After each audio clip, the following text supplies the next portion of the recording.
Assalamualaikum warahmatullahi wabarakatuh. Kami dari kelompok 5, berikut merupakan presentasi kami mengenai Jamaluddin Al-Afghani. Nama saya Prima Dwi Atmaja dari kelompok 5 dan di sini saya akan menjelaskan biografi dari Jamaluddin Al-Afghani. Jamaluddin Al-Afghani atau yang bernama lengkap Sayyid Jamaluddin Al-Afghani, dia lahir pada tahun 1254 Hijriah atau 1838 Masehi dan kemudian dia wafat pada tahun 1897 Masehi. Al-Afghani ini berasal dari keluarga yang masih menganut mazhab Hanafi. Al-Afghani juga merupakan keturunan dari Husain bin Ali bin Abi Thalib dan dia merupakan anak dari Sayyid Safdar al-Husainiyah. Al-Afghani ini memiliki dua versi tempat kelahiran. Yang pertama, menurut pengakuan sendiri, dia lahir di Ashabat, dekat Hanar, wilayah Kabul, Afghanistan. Dan menurut pendapat lain, dia dilahirkan di Ashabat, dekat Hamadan, wilayah Persia. Al-Afghani ini mengaku bahwa ia adalah orang Afghanistan yang ingin menyelamatkan diri dari kesewenang-wenangan penguasa Persia. Kemudian pada masa muda dan pendidikan dari Al-Afghani, Al-Afghani ini pernah bersekolah di Kabul yang memiliki sistem pengajaran secara konservatif. Al-Afghani juga sempat mengenyam pendidikan dengan sistem yang kontemporer sehingga membawanya mulai mengenal sains dan teknologi. Pada masa kecil, Al-Afghani mulai mempelajari ilmu tentang akli dan nakli. Dia juga mahir dalam bidang matematika. Ketika mulai beranjak dewasa, Al-Afghani juga mempelajari bahasa Arab sehingga dia dapat mengkaji Al-Quran. Al-Afghani juga mempelajari banyak ilmu lainnya seperti ilmu sejarah, ilmu hadis, fikih, ilmu tasawuf, dan juga ilmu tauhid. Selain itu, Al-Afghani juga mendalami ilmu-ilmu lain seperti ilmu filsafah, ilmu hukum, sejarah, fisika, kedokteran, sains, astronomi, dan astrologi. Al-Afghani hidup pada masa di mana negara barat lebih unggul dalam bidang teknologi dan peradaban sehingga memungkinkan mereka melakukan imperialisasi pada negara yang ada di bagian dunia, termasuk negara yang dihuni oleh kebanyakan umat muslim. Baik, di sini saya akan menjelaskan mengenai karya terpopuler yang dihasilkan oleh Jamaluddin Al-Afghani dan juga apa sih yang menjadi konsep atau wacana politik yang dipopulerkan atau dikemukakan oleh Al-Afghani. Yang pertama yaitu mengenai karya terpopuler Jamaluddin Al-Afghani.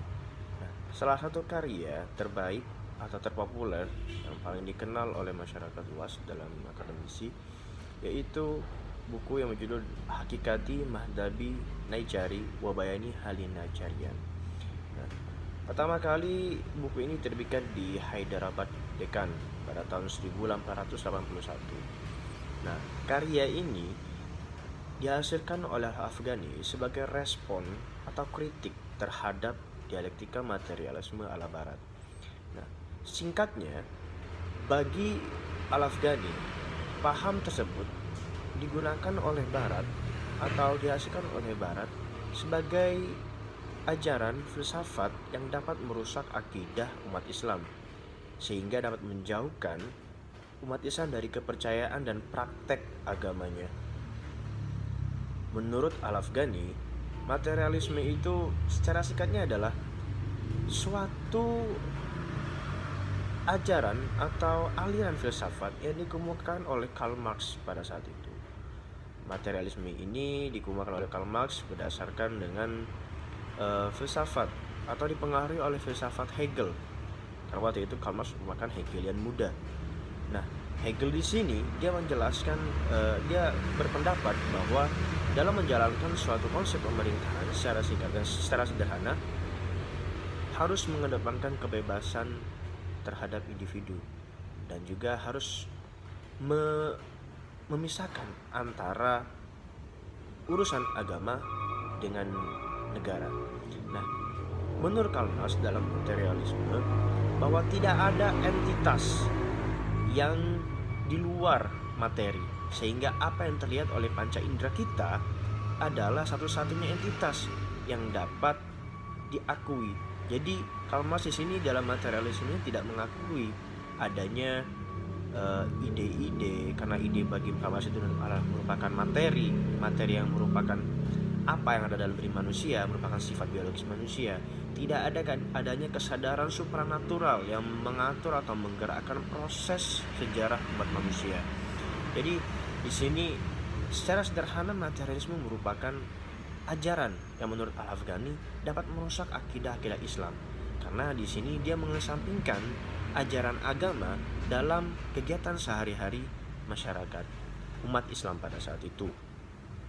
Karena pada saat itu Al-Afghani sedang berada pada di masa umat Islam mengalami kemunduran, dan Barat, negara-negara Barat seperti Inggris, Prancis, dan lain sebagainya dapat menaklukkan berbagai negara yang Muslim yang terdapat terutama di Timur Tengah. Contohnya yaitu Mesir dan Afghanistan, Aljazair, dan lain sebagainya. Nah, kritik yang dikemukakan oleh Al-Afghani di sini, dia berpendapat bahwa sesungguhnya agama dan negara itu dalam proses kegiatan bernegara itu tidak dapat dipisahkan. Mengapa?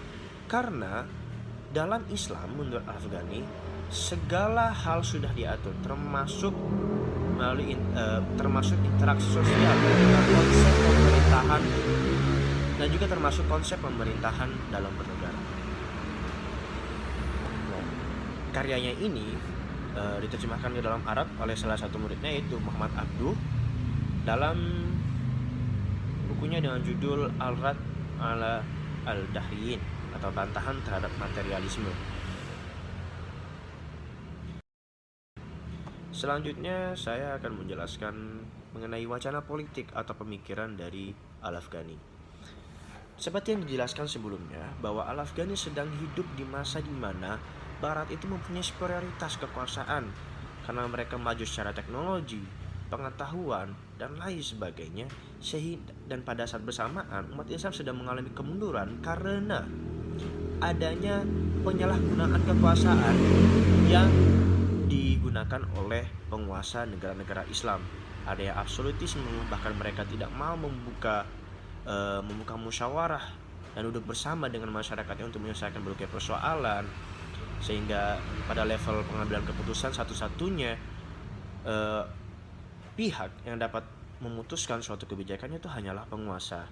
Adanya sifat, kalau dalam bahasa yang kebetulan adanya sikap atau praktek korupsi, kolusi, dan nepotisme.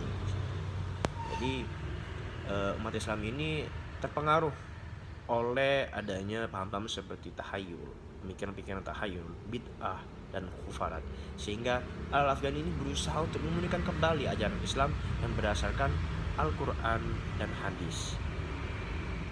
Nah, pan-Islamisme di sini merupakan usaha atau upaya yang dilakukan oleh umat Islam untuk melawan penjajah, melawan imperialisme Barat dalam satu kumpulan atau solidaritas Islam, ikatan Islam, yaitu Ukhuwah Islamiyah.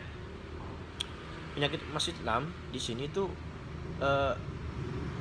pada dasarnya ada kemandekan dari mulai perkembangan pengetahuan, perkembangan pemerintahan, kegiatan ekonomi, dan lain sebagainya.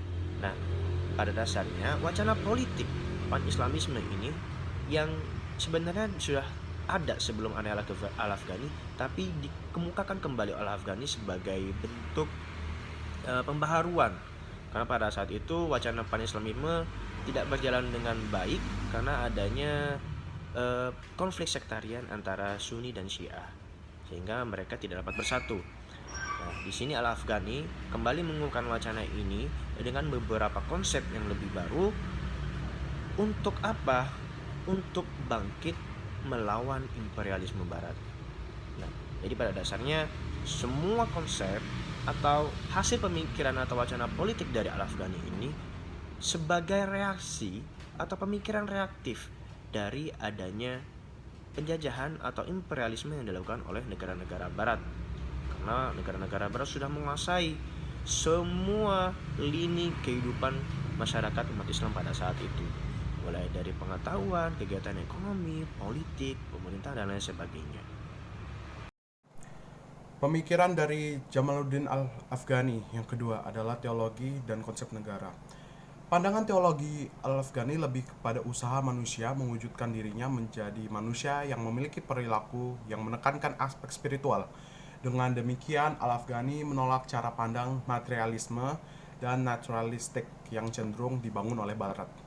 Dalam pandangan teologi, Al-Afghani bukan berarti menolak Barat secara membabi buta ya.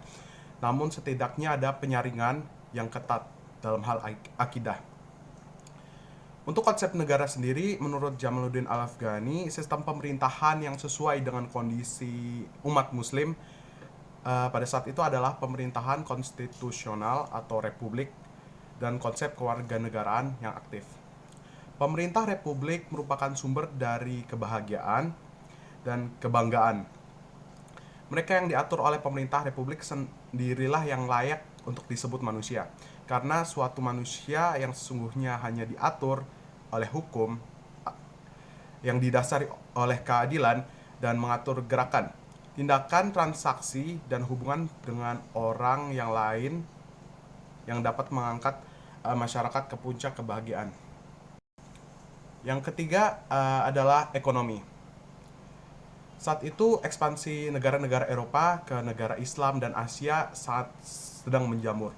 Tujuan tidak lain untuk menguasai perdagangan, bahkan memonopoli hasil bumi yang tidak mereka miliki. Keserakahan dan kehidupan berfoya-foya para penguasa mereka jadikan alat agar bisa menyuntikkan pinjaman dengan bunga yang sangat tinggi. Fenomena ini yang membuat Jamaluddin Al-Afghani masuk dalam dunia politik dan menentang penjajahan dan tujuan utama ketika mencetusnya pan-Islamisme. Bukunya yang berjudul The Refutation of the Materialists yang berisi penangkalan terhadap kaum-kaum pemuja masa atau materialistik juga membongkar teori evolusi Darwin, banyak berbicara tentang kehidupan ekonomi. Jamaluddin Al-Afghani menentang teori naturalisme dan prinsip aliran ekonomi sosialis yang memaksa kesamaan dalam setiap hal termasuk pendapatan dan kebutuhan. Doktrin ini membuat manusia bermalas-malasan hanya mengambil jalan yang mudah dan tidak ada usaha yang lebih. Apabila doktrin ini menyebar, maka dipastikan kegiatan ekonomi akan lesu dan tidak berkembang.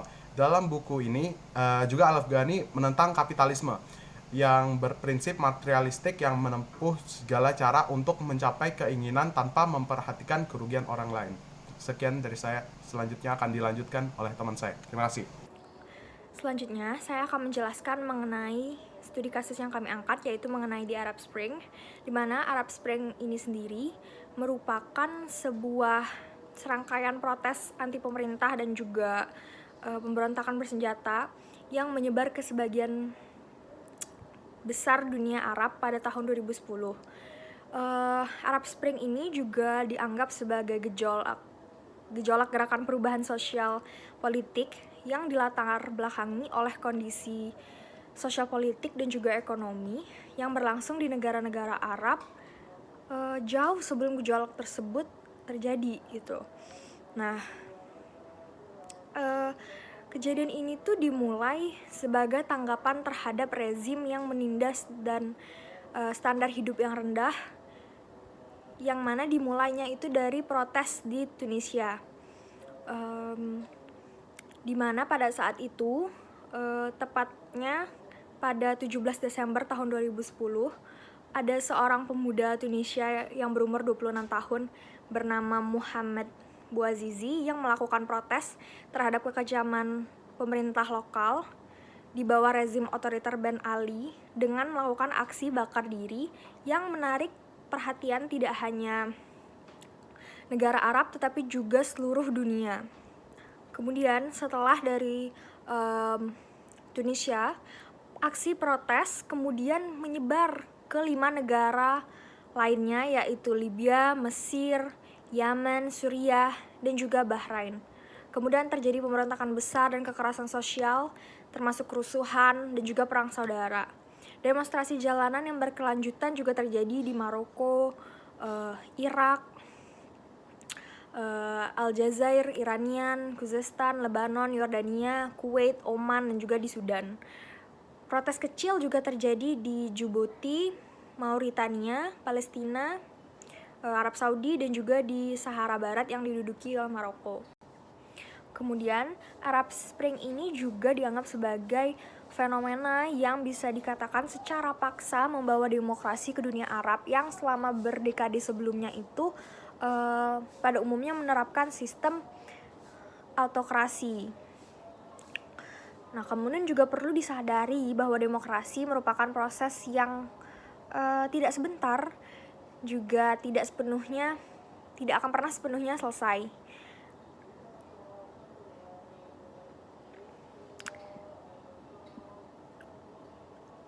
Nyangkut.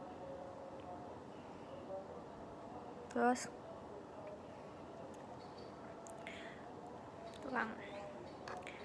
kemudian Arab Spring juga bisa dikatakan sebagai sebuah fenomena yang bisa dikatakan secara paksa membawa demokrasi ke dunia Arab yang selama berdekade sebelumnya itu pada umumnya menerapkan sistem autokrasi. Perlu disadari juga bahwa demokrasi ini merupakan proses yang tidak sebentar dan juga tidak pernah sepenuhnya selesai. Kemudian dengan adanya masyarakat yang dapat menyuarakan tuntutannya, diakuinya hak-hak wanita, hukum dan konstitusi sebagai dasar negara, itu dapat menunjukkan bahwa meskipun terbilang masih jauh, tetapi ada sistem yang berusaha dibangun dengan berlandaskan demokrasi di wilayah Timur Tengah gitu. Kemudian revolusi juga menunjukkan bahwa Islam mampu bertransformasi dalam arena politik modern dan juga menunjukkan pemisahan antara Islam sebagai kepercayaan dan juga Islam sebagai keagamaan. Kalau dilihat, kalau kita maknai Islam sebagai kepercayaan, maka Islam itu bersifat teologis dan juga statis.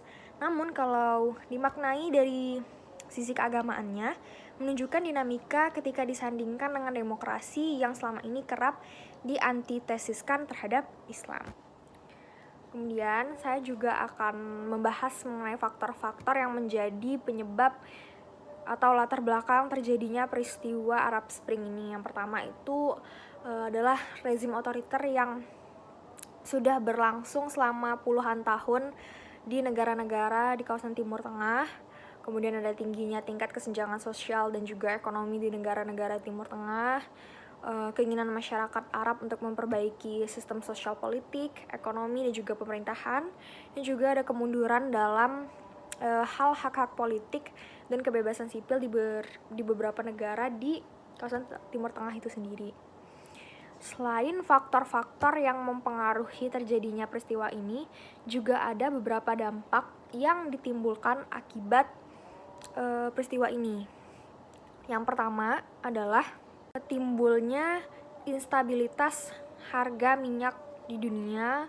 Kemudian yang kedua itu ada munculnya krisis ekonomi, sosial, dan juga politik di negara-negara di Timur Tengah.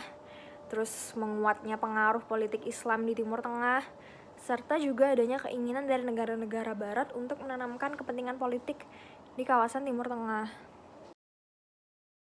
Baik, di sini saya akan menyampaikan terkait dengan pemikiran politik dari Al-Afghani yang berkaitan dengan bentuk negara dan bentuk pemerintahan dan juga berkaitan dengan contoh dari pemikiran tersebut. Namun sebelum berlanjut atau beralih ke contoh negara yang memang sesuai dengan pemikiran Al-Afghani ini tentang negara dan pemerintahan, ada baiknya untuk menyinggung terlebih dahulu terkait dengan pemikiran Al-Afghani mengenai bentuk negara dan pemerintahan yang ideal. Yang pertama yaitu menurut Al-Afghani, Islam itu menghendaki bahwa bentuk pemerintahan adalah republik, di mana dalam bentuk pemerintahan republik itu terdapat kebebasan yang dimiliki oleh rakyat dalam berpendapat. dan kepala negara harus tunduk kepada undang-undang dasar yang terdapat dalam suatu negara tersebut. Nah, pemikiran kedua yaitu Al-Afghani berpendapat bahwa pemerintah dan demokrasi pemerintahan yang demokrasi menghendaki adanya majelis perwakilan rakyat, di mana majelis perwakilan rakyat ini bertugas memberikan usulan dan pendapat kepada pemerintah ataupun pemimpin suatu negara dalam menentukan suatu kebijakan negara. Nah, urgensi lembaga perwakilan rakyat ini untuk menghentikan atau menghindari agar tidak terjadinya atau munculnya pemerintahan yang absolut, di mana nantinya wakil rakyat dari lembaga perwakilan rakyat ini membawa dampak positif terhadap pemerintahan suatu negara, sehingga akan melahirkan undang-undang ataupun peraturan ataupun keputusan yang baik bagi rakyat. Nah, lalu pemikiran dari Al-Afghani yang ketiga yaitu dia berpendapat bahwa para pemegang kekuasaan haruslah orang-orang yang paling taat kepada undang-undang, di mana kekuasaan yang diperoleh tidak lantaran terkait dengan kehebatan suku, ras, kekuasaan, material, dan kekayaan. Namun baginya atau menurut Al-Afghani, kekuasaan itu harus diperoleh melalui pemilihan dan disepakati oleh rakyat. Dengan demikian, orang-orang yang terpilih memiliki dasar hukum untuk melaksanakan kekuasaan itu. Nah, dari sinilah kita dapat menarik contoh di mana Indonesia adalah negara demokrasi, di mana segala sesuatunya mengandalkan rakyat, di mana itu prinsip, di mana hal ini dapat kita lihat pada Undang-Undang Dasar Republik Indonesia Nomor 12 Tahun 2003 tentang pemilihan umum anggota Dewan Perwakilan Rakyat, Dewan Perwakilan Daerah, Dewan Perwakilan Rakyat Daerah, di mana dalam undang-undang ini terdapat pada pasal 2 yang berkaitan dengan yang berbunyi pemilu dilaksanakan berdasarkan asas langsung, umum, bebas, rahasia, jujur, dan adil. Nah, lalu ada pasal 3 yang berbunyi pemilu diselenggarakan untuk pemilihan anggota DPR, DPRD, DPD, DPRD provinsi, kota, ataupun kabupaten. Nah, ada juga pasal 4 yang dimana pemilu dilaksanakan setiap 5 tahun sekali, di mana pada pemilihan ini dilaksanakan pada hari libur atau hari-hari yang memang diliburkan. Nah, sebenarnya di Indonesia pemilihan umum itu pada awalnya ditunjukkan untuk memilih anggota lembaga perwakilan seperti DPRD, DPRD kabupaten kota ataupun provinsi. Namun setelah adanya amandemen keempat pada Undang-Undang Dasar 1945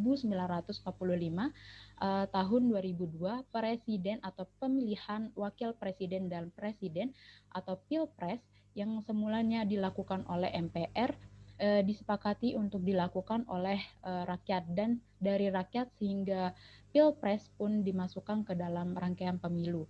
Lalu Pilpres sebagai bagian dari pemilu diadakan pertama kali pada tahun 2004, di mana pada tahun 2007 juga berdasarkan pada Undang-Undang Nomor 22 pada tahun 2007, pemilihan kepala daerah dan wakil kepala daerah atau pilkada juga dimasukkan sebagai bagian dari rezim pemilihan umum atau pemilu, di mana pada umumnya istilah dari pemilu itu di Indonesia itu lebih sering menuju kepada pemilihan anggota legislatif dan presiden yang diadakan setiap 5 tahun sekali. Pemilihan harus dilakukan secara berkala karena memiliki fungsi sebagai sarana perwakilan, sebagai perwakilan atau pengawasan bagi rakyat terhadap wakilnya.